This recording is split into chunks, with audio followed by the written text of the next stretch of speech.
Tadi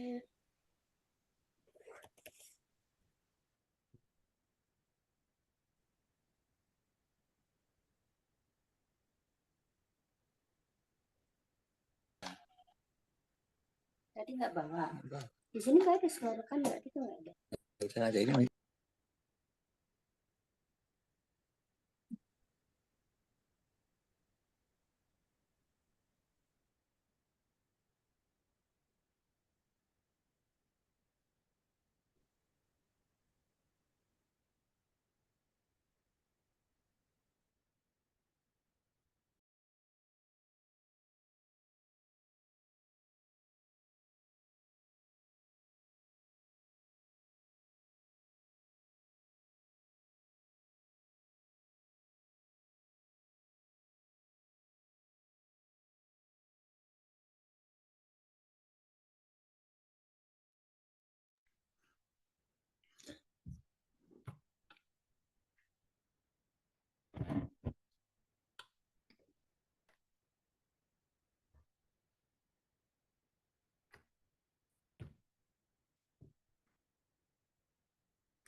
Okay, good morning.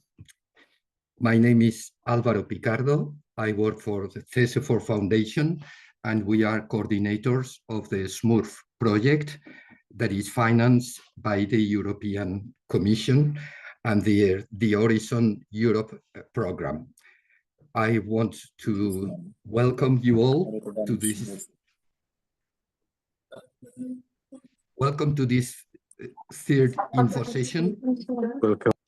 I would ask you please to turn off your microphones and inform you that this session will be recorded, because like the previous ones, we will have it available for other people that couldn't participate to try to clarify the preparation of the proposals for this second call of Cascade Funding. I think that this is all that what we had to do. We had organized this third info session because we are receiving more and more questions, and our idea is to try to answer those questions online, and in this case give you more opportunities for your practical questions that you might have. And so I'm going to share my presentation. With me there are other colleagues, partners of the project, and also I will give the word to Elena Moreno, also from CESEFOR, that is she is maintaining the coordination of the Laurus network presented in Rome in the conference, and the close relationship with applicants and recipients and beneficiaries of the call for Cascade Funding. With this, I'm going to share my screen and the presentation that we have prepared.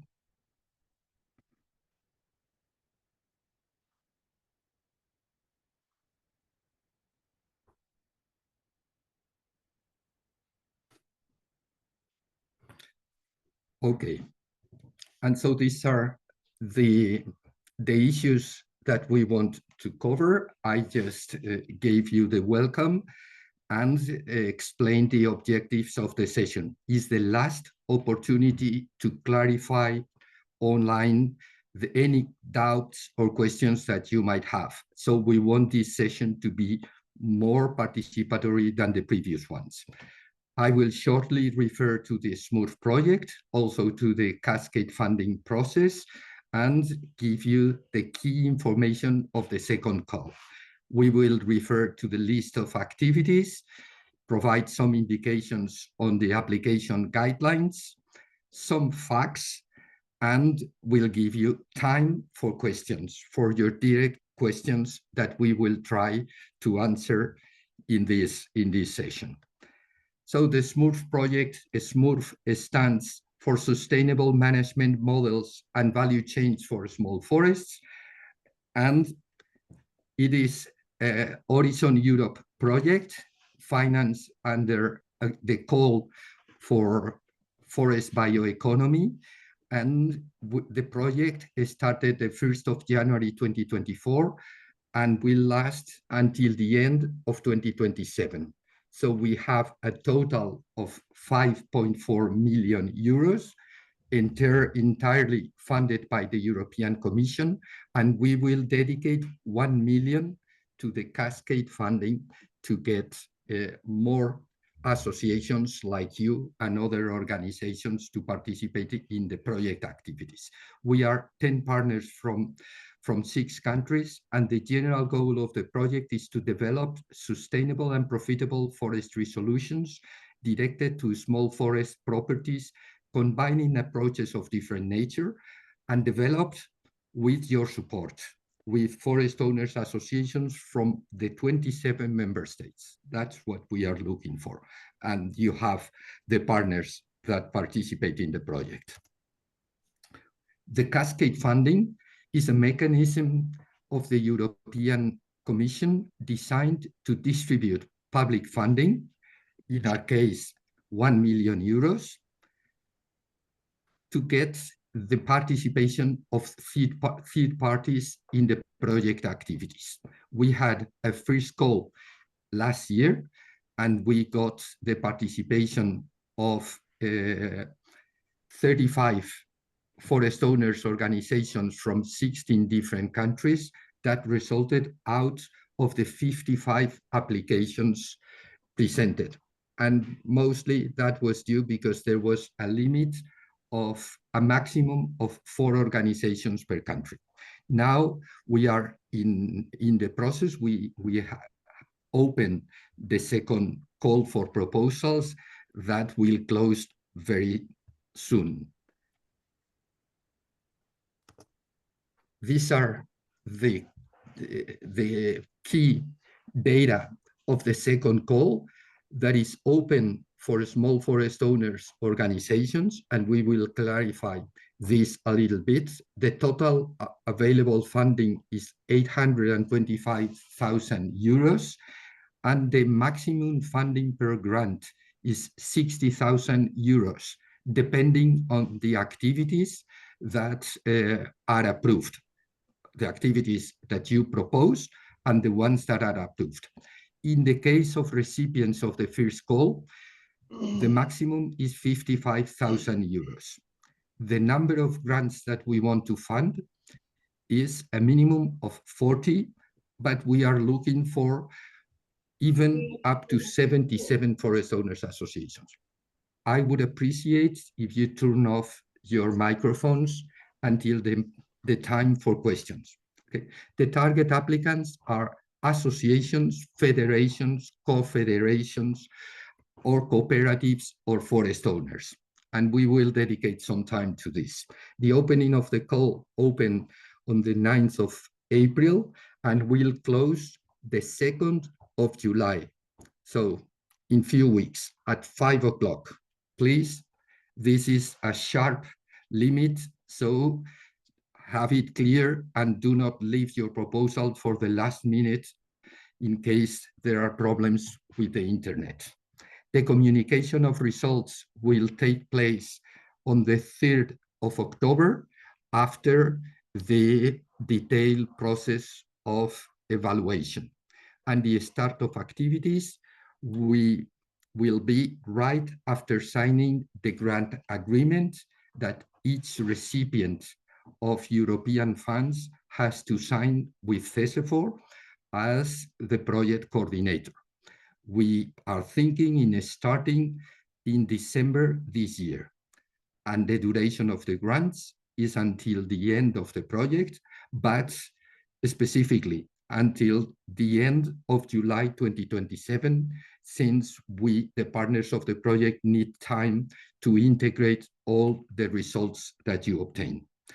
And now I'm going to refer to the activities that you can propose. You can propose 6 different activities, and just the first one is mandatory. Anyone making a proposal has to participate in the first activity that refers to the dissemination efforts to the activities of communication. And it includes the participation in the final SMURF project conference that will take place probably in July 2027. And the payment, you have here also the payment, the amount of money that is established for this activity, that is 3,500 euros.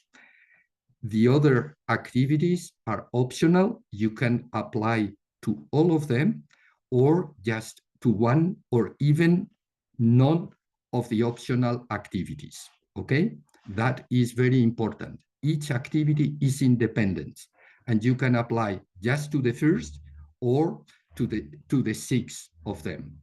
The second activity refers to the implementation of a pilot project on an innovative new business opportunity for small forest holdings and is coordinated by the work package leader, that in this case is Silo Futur from France. The third activity refers to a demonstration stand of close to nature silviculture. And this is part of work package 4, and it's led by the University of Florence. For this demonstration stand, you can apply up to 10,000 euros. The activity 4 is also related to close to nature silviculture and refers to the participation in a training session. And for that, the beneficiaries will receive 2,500 euros. The activity 5 refers to pilot projects on carbon credits. It's a part of the work package 5 and is coordinated, led by Preferred by Nature from Denmark.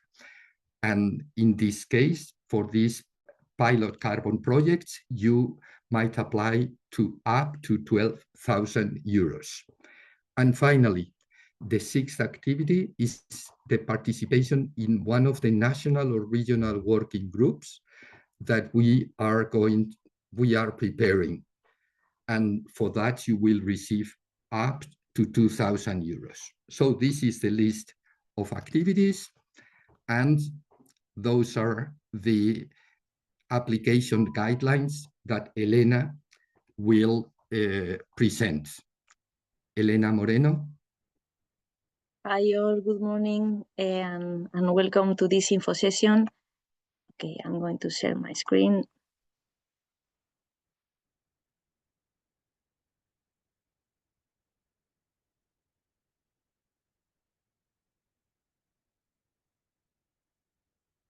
Can you see my screen? But now we see the presentation, not in full screen mode. But okay. We see the application guidelines of the presentation. Okay. Now it's right. Perfect, thank you, Alvaro. So how to apply? You have to submit your application through the website of the project. So this is how the application form looks like. And in this application, you will have to submit several documents. The mandatory document is the Annex 1, which is the administrative form. And then if you apply for the different activities, you will have to submit the form for each activity that you are applying for. If you are just applying to activity 2, you will only have to submit the Annex 2. And up to 6 annex if you are applying to all activities. So you will have to write everything in English, so any other language is not admissible. And only one application is permitted per organization. And if everything is okay, you will have you will get an email confirming that we have received your application. So now we can check together how the application form looks like. So can you see my screen? Okay, so this is the application form in the website. So you can see that at the beginning there is information from the applicant, so from the organization. the social media profiles, website, country, this kind of information. And then the section 2 has the information from the representative, from the person that is submitting the info for the organization. And then at the end of the application form, you go through this application form, you will see where do you have to submit your forms, your documents. So in here, you will have to submit the forms for each activity that you're applying for.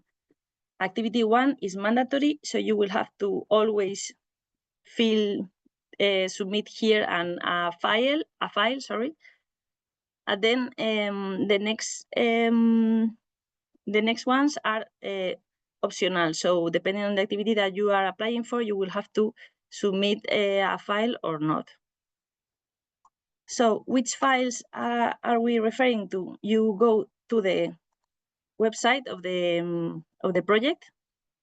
So here's the Cascade Funding information, and in here you have the access to the documents. So here is for example, the full call details, which has all the information about the call, the question and answer that we have already published, and all the info, for example, also the grant agreement, so you can check it beforehand. And then in here you see the annexes that we are asking for in this part, okay, in the application form. So for example, the Annex 1, this is the mandatory one, so you can click on it, download, fill in with your data, and then upload it in here in the application form in PDF form, okay? So you will see here the each document has its own instructions, so you can read through them and then see the information that we are asking for. Okay, so you download it, convert it to PDF, and then upload it in here, okay? You click and then search in your computer for this PDF and upload it. So you have to do this for every activity that you are applying for. For example, if you are applying for to activity 5, you just have to check this file, Annex 5, and then complete it. Each annex is different because each annex is for a different activity. So you have to check the requirements and our criteria, which is different for each activity. And then, as I mentioned, you have to upload it as this is activity 5 in the activity 5 section, and then you upload it. And when you are finished, once that you are finished with all the activities that you are applying for and everything is correct, you just click submit, okay? And then you will get this email with the application receipt. So, and you have to, very important, you have to do this before the 2nd of July, sorry.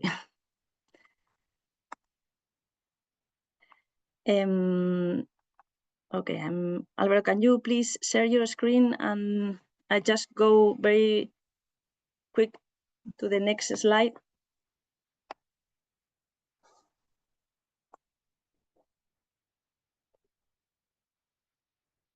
So as we mentioned, all the applications must be submitted in English. So if you even partially or totally submit your application in other language, that will be not admissible. And also at any stage of the admissibility, eligibility, or even in the evaluation process, the SMURF project has the right to request verification of the information that you provide. And also we have to mention that for sure we will treat all the applications with confidentiality. So all the proposals and the data that you provide will be considered confidential, and you can check in our website our data, no, our the data regulation regarding confidentiality. Thank you very much. Thank you, Elena. So now I keep on with the presentation. It is very important, please, that you properly submit your application and that you confirm that you received the email confirming that it has been submitted properly, and attaching the different annexes that you need to submit depending on the activities that you want to engage with. Okay. So, as we told you, now I'm going to refer to the most frequent questions that we have received. And I would say that most of them refer to the eligibility criteria. And there are two criteria.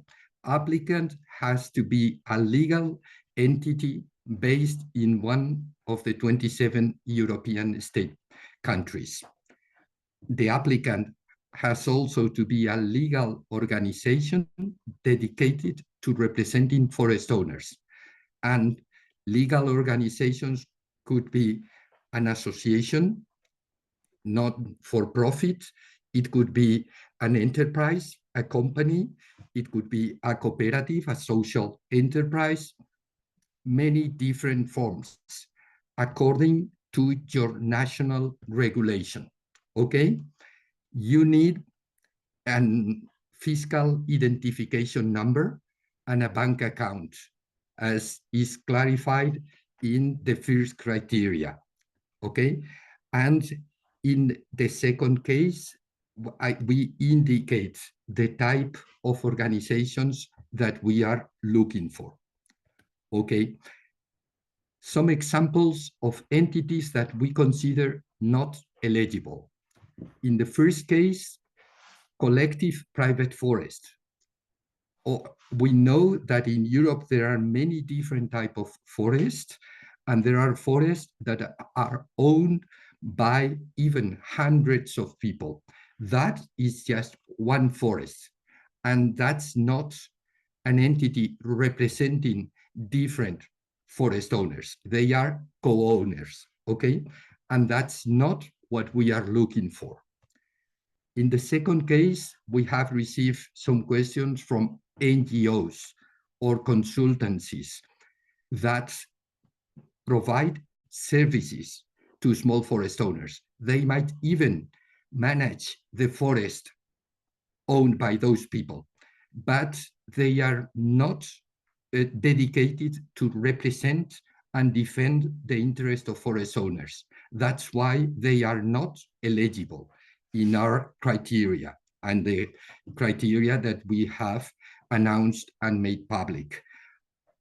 That's the case of the organizations that manage forest on behalf of others, but do not have that type of mandate, okay? Or the organizations created specifically to manage certification and labeling processes for multiple forest owners, because they do not have that mandate to represent them, okay? So those are several examples that we have found. And if you have doubts regarding this issue, please ask us in the time that we will open for that. There is another question that we have received. Will consortia of organizations in one application be accepted for consideration? And the answer is no. Consortia of applications will not be eligible.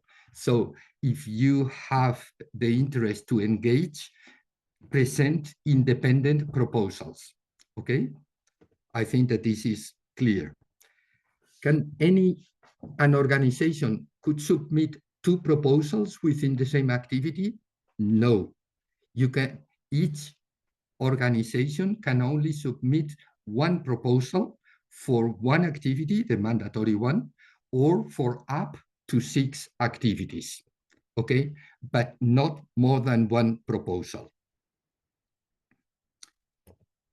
Is the number of award recipients per country limited? Because as I told you, this was a limitation in the first call for our funding. But in this case, we are not limiting the number of award recipients, although the selection criteria will consider the number of recipients per country, because we are trying to distribute the available funding in the 27 member states. So we already have engaged 16 countries. We are looking for associations from Finland, from Poland, from Germany, other countries, and there are no limits in the number of recipients per country.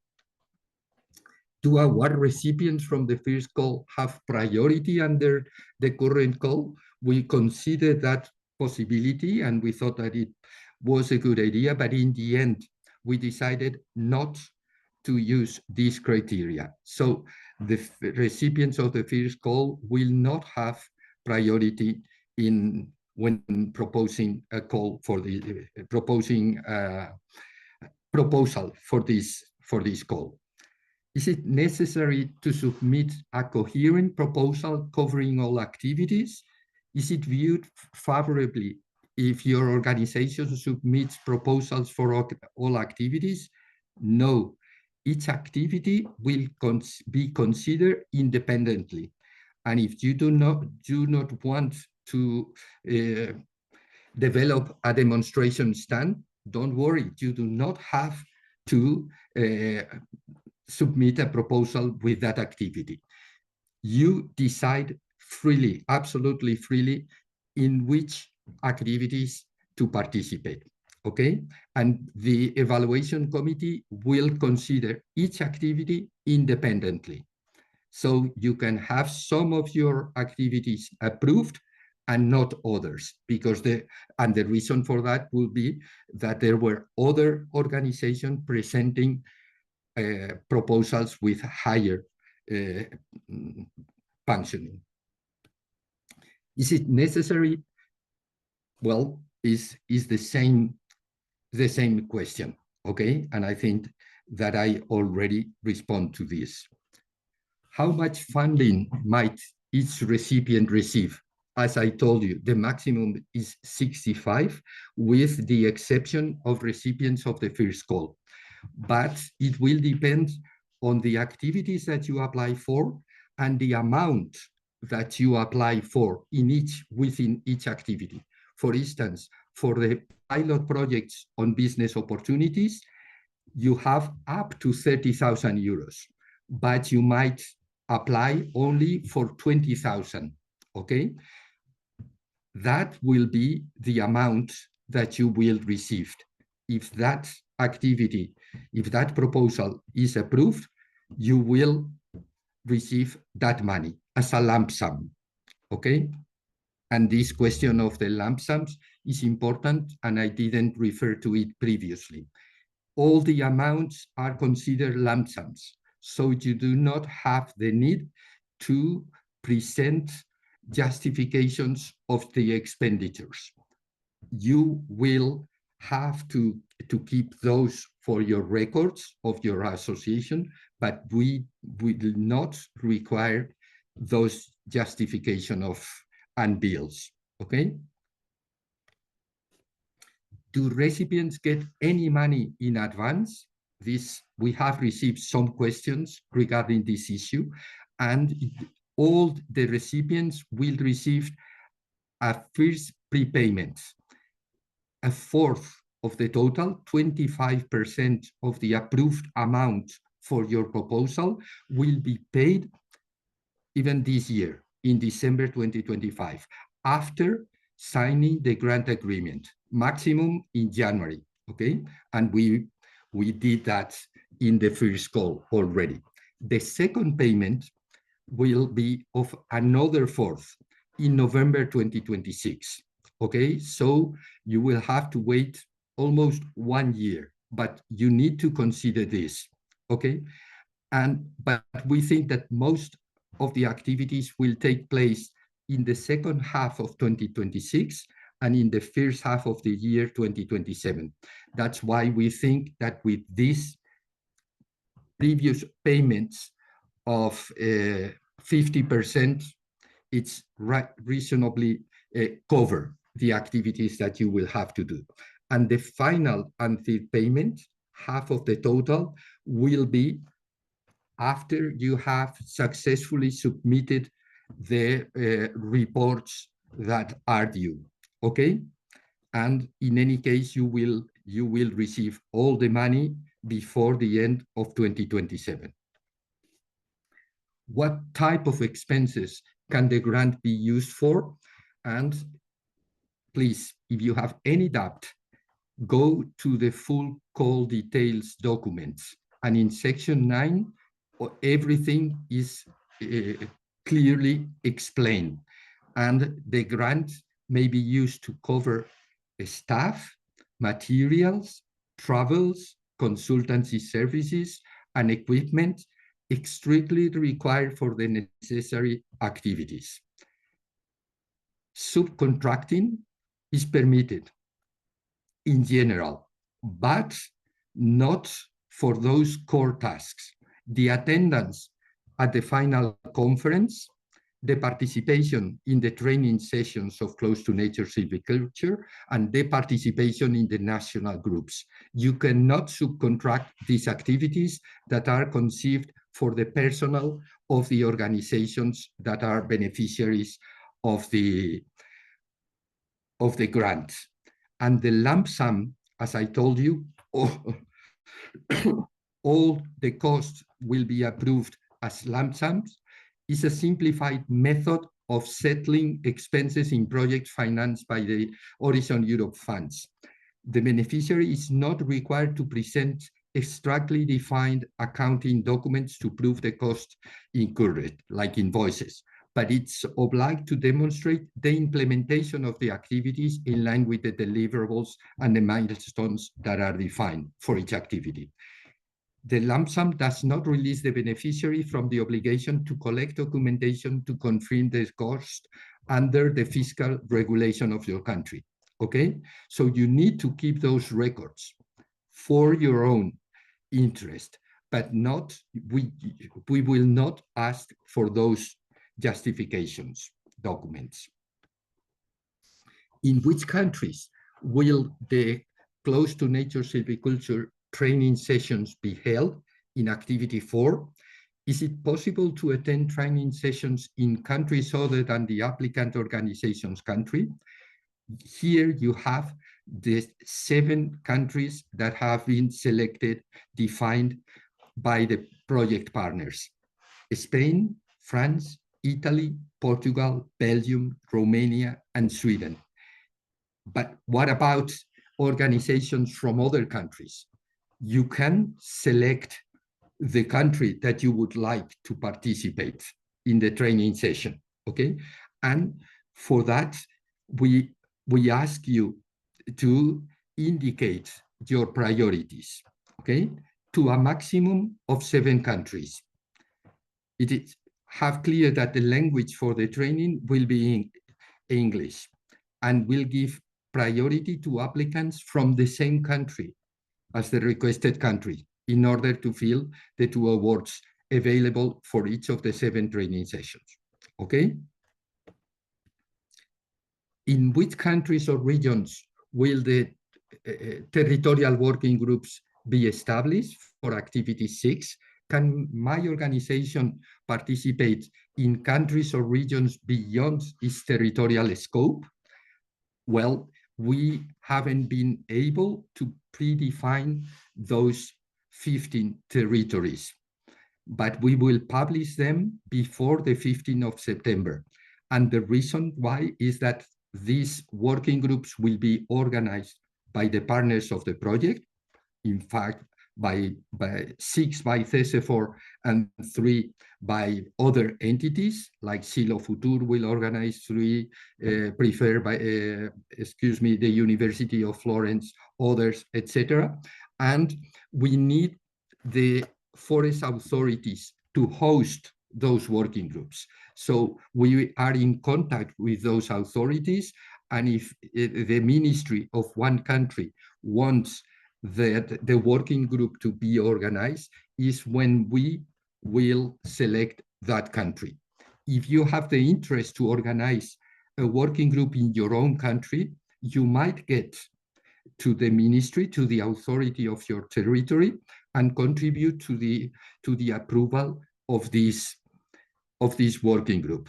Okay, so we will get agreements with the ministries and the regional authorities before the 15th of September, when we will announce the list of countries. And yes, if your association is from another country, you can participate. Of course, English will be the main language, but there will be a second language of the national. For instance, if we do not organize a working group in Belgium, for instance, but we organize it in France, the Forest Owners Association from Wallonia might be willing to participate in the French working group, okay? Because those working groups will be opportunities to transfer to the national level the results of the SMURF project that we will have developed with the beneficiaries of the call. And some final tips. Please design your proposal around the optional activities where you feel more confident. Do not try to work in everything because it's not relevant for the approval. So we would like that you apply for all of them, but there is no need at all of this. You do not need to face this proposal alone. Consider partnering with third parties where relevant. For instance, if you know a company that is working on pilot carbon projects in your country, get in contact with them. Since the subcontract is possible, they might help you in the preparation of the annex for that specific activity. I think it was activity 5, I think.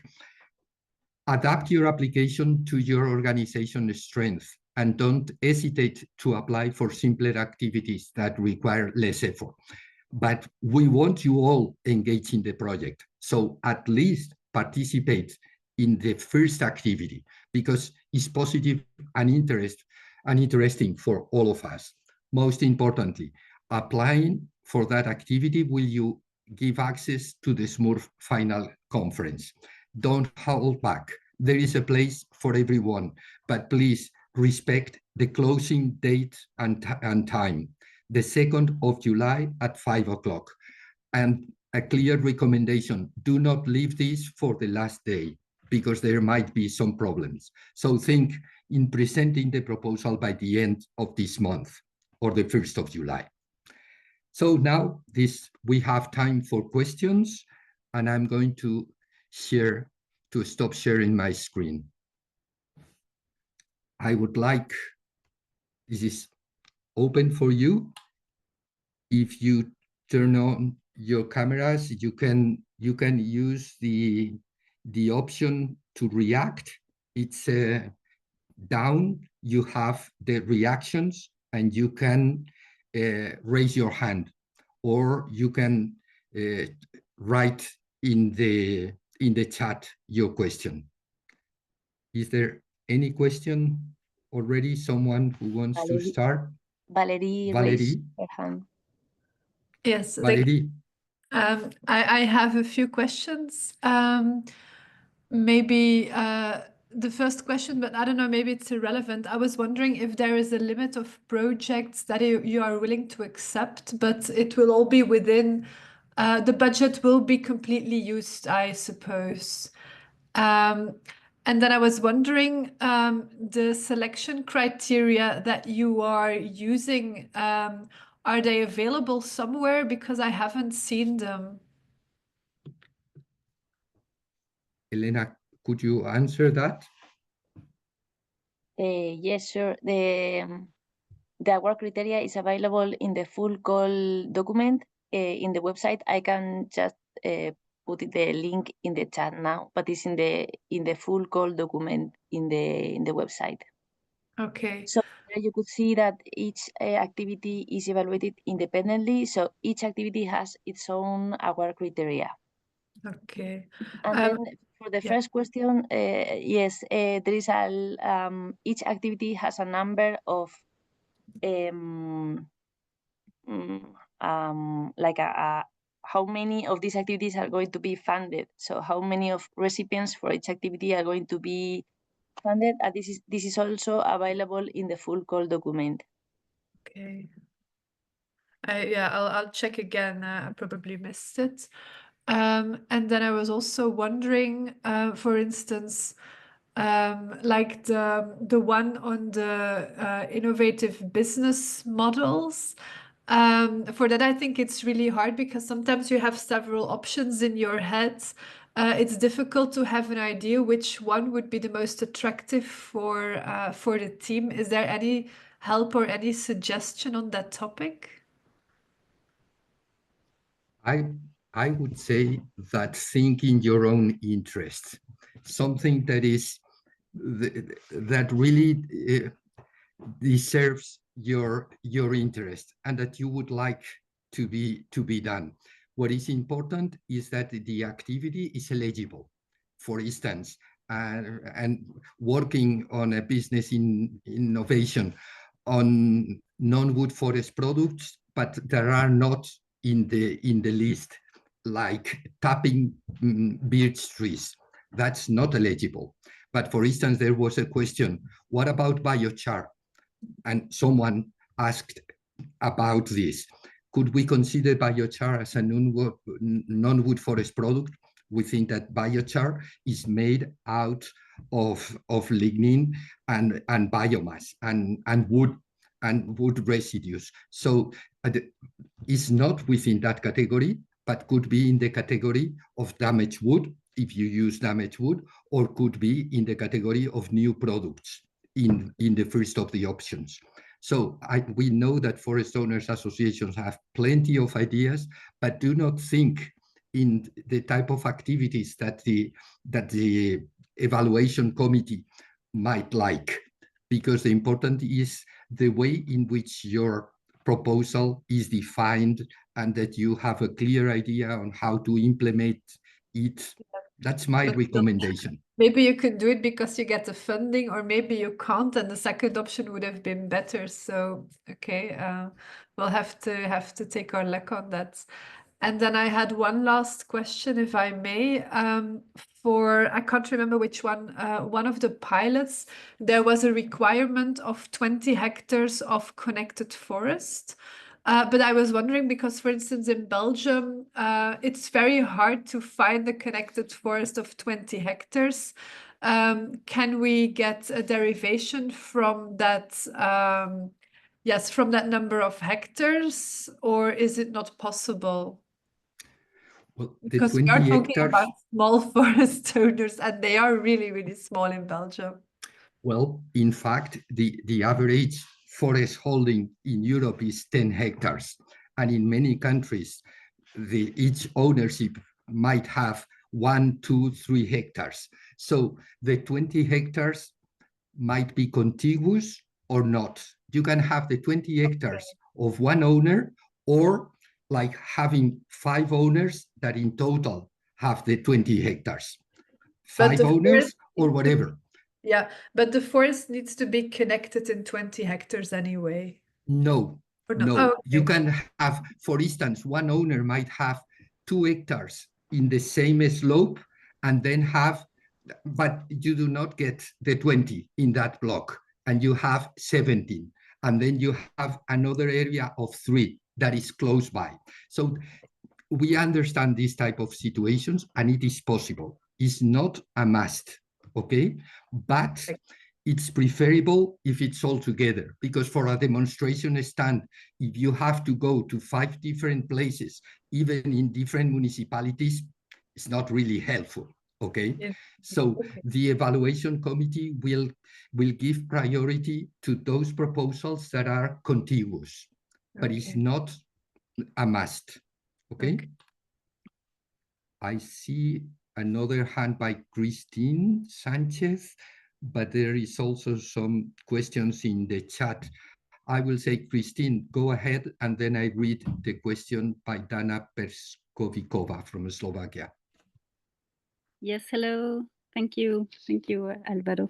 I have a question concerning activity 5. In the form that we have to fill in, there is a question concerning regulatory surplus, saying that we have to provide proof that the forestry activity is not mandated by any national, regional, or international law. I don't know if you see what I mean. And I was wondering, how can we prove this? We have at least Pablo Rodriguez Noriega from Prefer by Nature. I don't know if we have also Pepa de la Torre. Pablo, who might answer this question? I can try. So the idea in the voluntary carbon market, one of the main rules is additionality. It's like to try that you need to demonstrate that the project is not the business as usual. So if in this case you are, for example, changing a management practice, you need to demonstrate that it's not mandatory by law, because if not, you won't be doing something that is extra to the business as usual. So it's basically that. So probably you will have, you can refer to some legislation or something like that, because it's quite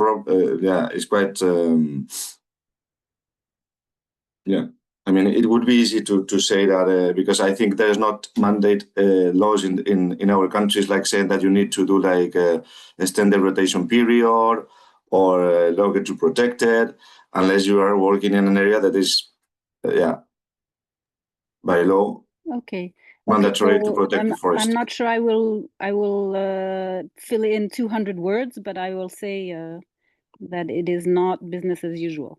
I understand. Mm-hmm. Okay, I had a second question. Can I ask it too? Yes. I was wondering for activity 2, I understand that there will be an inventory that will be done, a monitoring inventory by the AFI protocol from the French AFI. So this is the SMURF team that will come and do the inventory, if I understand.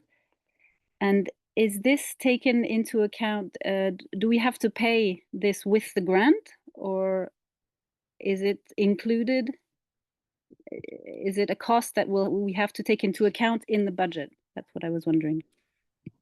Well, that's the monitoring system that will be implemented by the members, the partners of the SMURF project, with your support, in the sense that we need access to the forest, and that you can come with the people of Blue Biloba, probably, that will take care of that, and they will pay for it. Okay, but they will need some support from your side, but not the payment. So there are no costs others than these people traveling there. They know what they have to do. They have to establish 10 plots, 1 hectare plots distributed all over the selected area, and then take the measurements of the trees, and they will do it, and you do not have to pay for that. But if the ownership is fenced and they cannot get access, they cannot do it without your presence. Okay?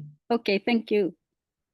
I don't know if there is someone from Blue Biloba or the University of Florence because I haven't seen.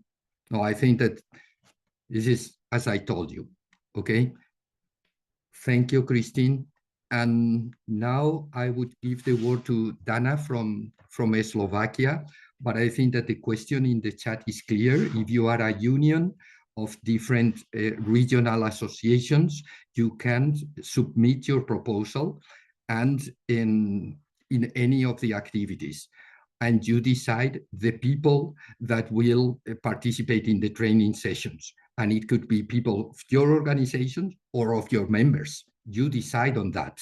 We will pay for the participation of 2 people. But if you want that 3 people attend and you cover that cost, that's fine. Only there will be a limit, because if the groups are too big and you say we would like to take 10 people, probably we might tell you No, because the maximum group that we might manage is about 15, 20 people, no more than 25 for sure, okay? So, but you can present that, and also there could be another different application from one of your members, okay? Different applications is also an option. The only thing is that in the activities that each of you propose, they cannot be the same, okay? But they could also apply for attending the training session on their own, okay? And in that case, the question is, the people will not be the same for sure. I think that this is clear. Dana, is this clarified what you wanted, or is there any other thing? First part of the question is clear, but I also had another question concerning if we would like to apply, for example, for the activity 3, demo stand for close to nature silviculture, if the union directly should be the applicant, or it's better if a regional union who will manage this stand will be the eligible applicant. What do you recommend? It depends on you. We know in Spain the same situation. We have the Federation of Provincial Forest Owners, and it depends on you, on what you prefer, okay? There could be an application from you, and you say, but we do not directly manage that stand because it's one of our provincial members who take care of that. That's fine for us, okay? And if you decide, no, they will be the ones presenting the application for that activity, that's fine. In that case, you will present 2 different applications, and the activity one should be included in each of the 2. They present the one for the demo stand implementation, and you present the one for the training session, and giving the opportunity of members of other associations within your union to participate in the training. Both options are fine. Okay, thank you. That's clear. It's in some cases this is more logistics things to help this regional organization to organize the things. This is why we were thinking this way. Okay. In our case in Spain, the federation that I know, most of the associations would prefer that taking care of these European projects is the federation. They receive the money, they manage English better, they are used to participate in innovative projects. For us, it's excellent, whatever you decide. Okay, that's clear. Thank you very much. You're welcome, Dana. Just to clarify, you would be able to apply for both associations for the same activity. But the thing is that you both will have to, if you are the union and the regional are both recipients, you will, both of you have to implement the activity separately. So if you attend the training, the union has to send people and the regional has to send people, because each of one represent one of association. So so you can both apply for the same activities, just to let this clear. Okay, there is another question in the chat that I think was previous to Alcina raising his hand. Is by Silvia Brandi from Farm Lab Austria.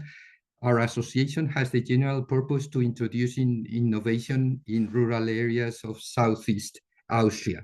We do own and manage 4 hectares of forest. Are we eligible? Well, again, managing private forest is not a requirement. The requirement is that you that you are working for innovation.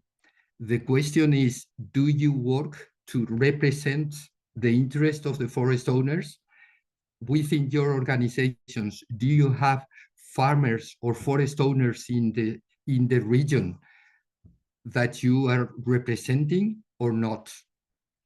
So I would say, Silvia, okay, if you could clarify, because yes, my answer would be no, just for the information that you stating the question. We are owner. We do own 4 hectares of forest. And we are an association with a general purpose of combined traditional knowledge and innovation, and among which also we working with forests, but not only. So that was my question, whether not being the main focus, the forest, but owning 4 hectares of forest would make us eligible if we make a good project. I would say is that this is not what we are looking for. We do not care if you own forest or not. What we want is that you have within your organizations people that own forest and you represent them. There are many organizations working for innovation and rural development in the areas, and they can manage forest. But if they do not work for the forest owners, that's not the type of associations that we are looking for, the type of organizations. And it depends on you. What we would ask for is, for instance, if you have your statutes stating that you are working for the forest owners, that would be fine. So you would have to incorporate that. But that's the main question. And to me, with your answer, it is not clear. You say that you own a forest, but your organization, what type is it? Is it a company? Because a company managing forest and promoting innovation, there are thousands in Europe. No, it's an association promoting it's an association. Innovation. And who are the members? Who are the members of your association? Farmers. Farmers? Farmers. And farmers that have forest. Yeah. And they want to work to develop together innovation. In that case, I would say, yes, if the members of your association are farmers or forest owners, but the farmers in many countries also own forest land. Yeah, in here, everybody, yeah. So farmers that own forests that are within our association makes us eligible. Yes, that's it. If you are working and you are representing them, in this case, now with this information, I would say, yes, you are eligible. Okay, thank you. Sorry, I have another question that I just wrote later on, but since I wanted to inquire whether for activity 2 there is a minimum of surface, or if 1 hectare of forest would be also eligible, and whether a field that would be turned into a forest through the project is also possible, or it has to be already an established forest. There is not a requirement of minimum surface. You are the one defining what is the area, the minimum area that is required to test that idea or initiative. And for instance, I am thinking in an innovative idea from Portugal. Some farmers in Portugal are setting plantations of Arbutus unedo, that is a Mediterranean scrub. And so they are making a profit of the fruit of that plant. So they are planting non-forest land into forest land. I would say that's eligible for that activity, okay? Because it's working with a business model of non-wood forest products, in this case, fruits and berries. And if they want to plant 2 hectares, it's perfect. But the evaluation committee will decide, because there is this question, and if we only plant 200 square meters, we don't know. The evaluation committee will see what we are trying is to test things, ideas that are interesting for other forest owners in Europe. So managing 1 hectare is very common. And so we haven't established that limit. Okay. Any other question, Silvia? No, I'm fine. Thank you. Okay, then I will give the word to Alcina, because the next question on activity 5, could you provide more information regarding the required carbon calculation standards? That's for preferred by nature, and it's a delicate one. Alcina, do you want to add something? We cannot see you and you. Yes, Good morning. Okay. Thank you for the presentations. Yes, so you mentioned in the document the forest CO2 credit EU standard. So I was wondering where we can find this document to make sure that the way we calculate the CO2 is makes sense regarding the standards.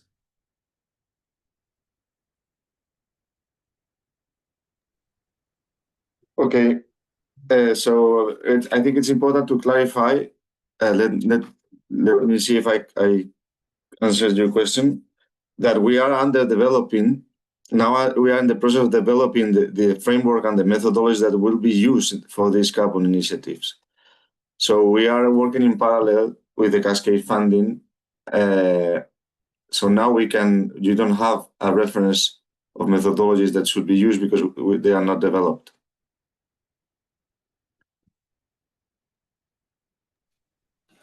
So what we are somehow is explained in the funding is that those activities that we expect will be a contribution to the mitigation of climate change, afforestation, reforestation, and improved forest management are the two ones.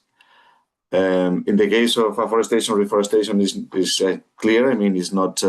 In the case of improved forest management, is where we have a bigger set of potential activities.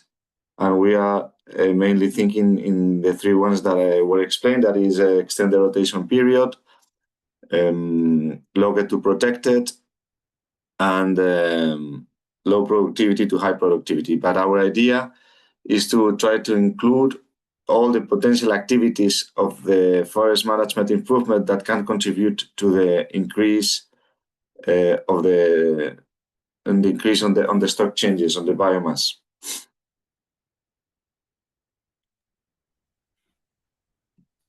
Is that was that clear?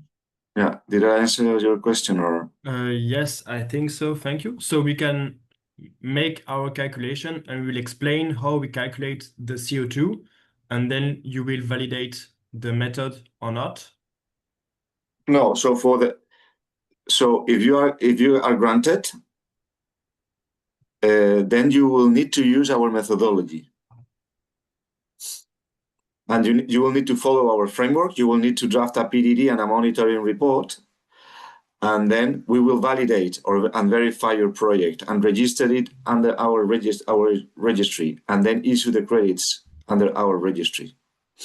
But we don't know the character yet. We'll know them later. Yeah, exactly. Okay. We don't have it. We don't have it. So this is a 4 years project. And we are in the second year, so we don't have the methodologies and the framework still developed. Okay. And the idea is, so the final goal of each of these projects is to generate credits under our framework and register under our registry, our platform that will be tokenized. So they will be tokens. I want to clarify that we have to follow the European rules, and the European Commission is working on those rules. So we cannot prepare our own specifications because we have to follow the instructions provided by the Commission that has a working group to develop this. So we are observers in the working group, and we are preparing the documentation, but they will not be ready in this year. Okay, so you need to follow these instructions, these procedures when they are developed. Okay. There is. Thank you. Thanks, Alcina, for your question. There is another question on the VAT number by Kathleen Lucy. And if in your country is not required, we do not ask for it. But you say you are registered under the regulation of your country, and you probably with that, you have some type of fiscal number. That's what we are looking for, okay?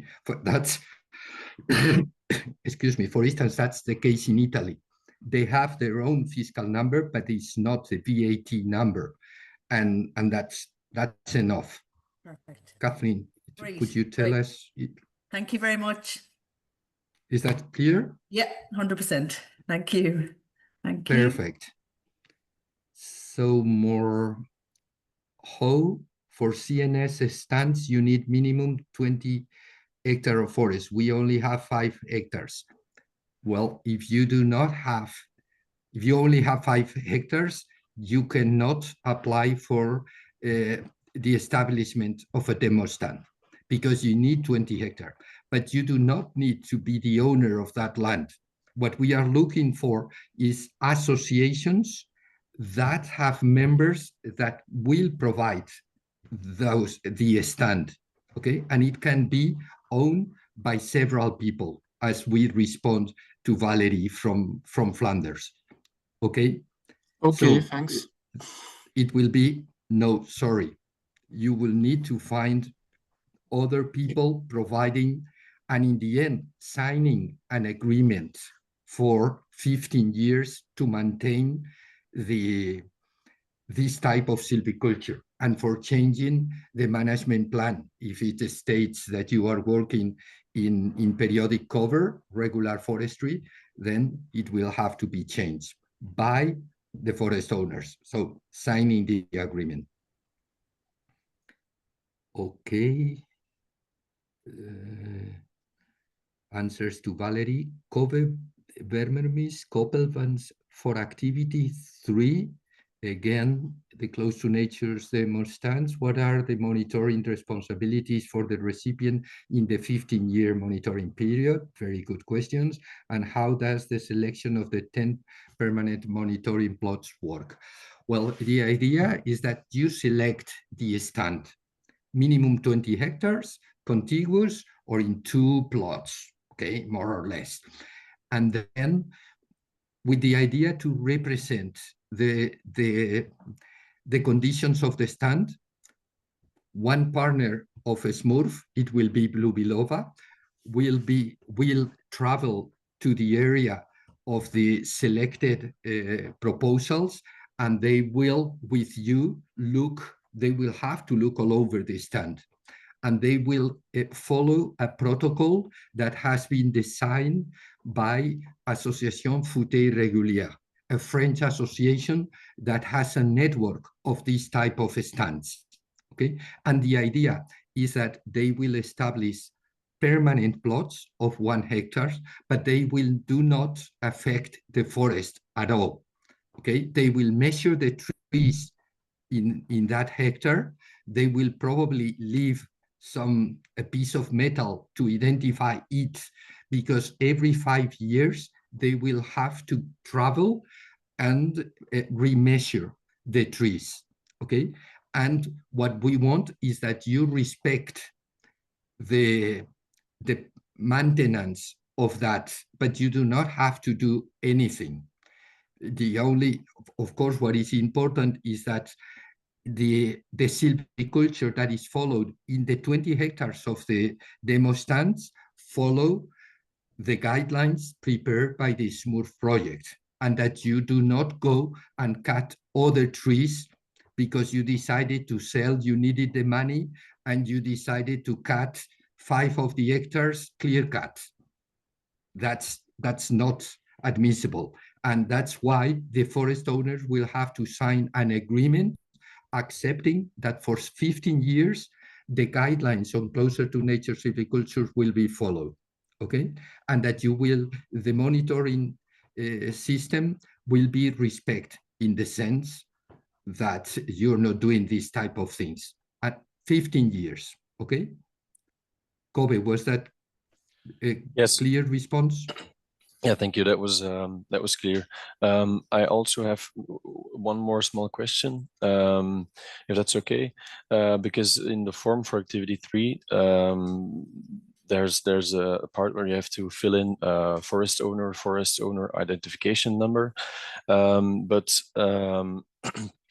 as told previously, our plots of it's more than 20 hectares, but it consists of many smaller owners. So do we really have to fill in every owner's name in forest owner, or do we only have to fill in our organization's name? know every forest owner's name then? Perhaps Elena could answer. The idea is that each of the forest owner will have to sign this agreement that I was referring to. Okay, so we need to, and I think that we need to identify the limits of the stand, the 20 hectares, and for instance, incorporate a cadastral plan where all the plots, and it might be even 20 or 30 plots, it's very common in Europe. So, Elena, are the names of the 30 people should be incorporated in the form or not? Or later on? I'm not really sure if this is required in the application or later if you are funded. So let me check. And maybe we can check this and publish this answer in the 25th of June. We are publishing the last bunch of questions. So maybe we can check, think of an answer, and then write it and post it on the 25th. Okay? Yep. Okay. Yep, that's fine. Thank you. Okay, we are on time, and I do not see more questions on the chat, and I do not see any other hands raised. Is there any other question?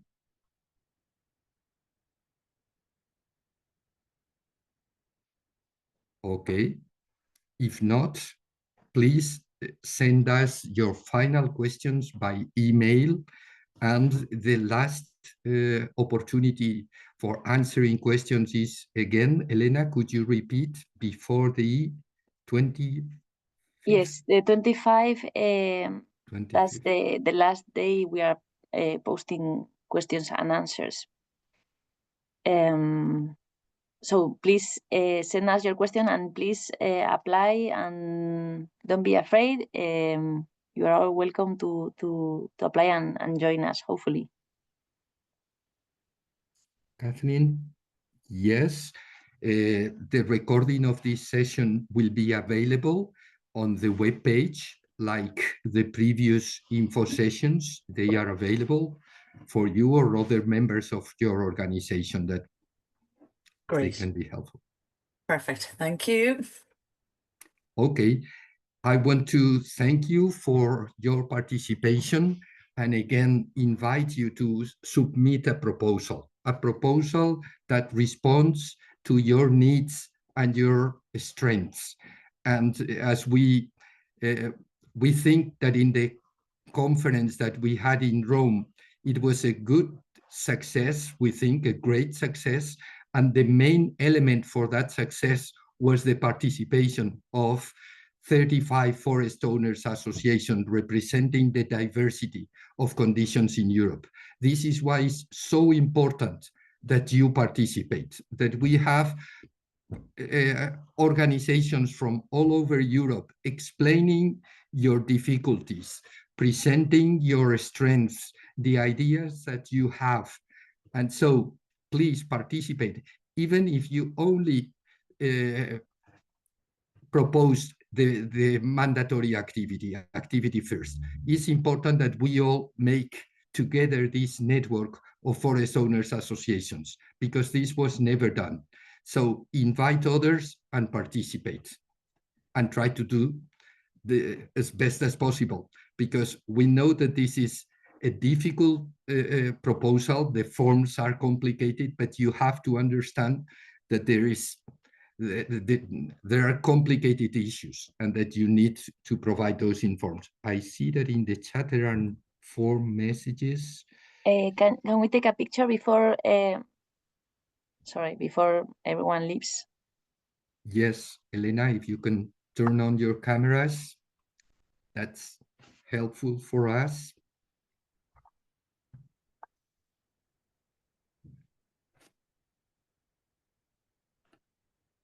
Okay, I don't know if the Forest Owners Association from Bamberg and Augsburg from Germany, we hope that you could participate. Okay, we take a picture. Thanks a lot.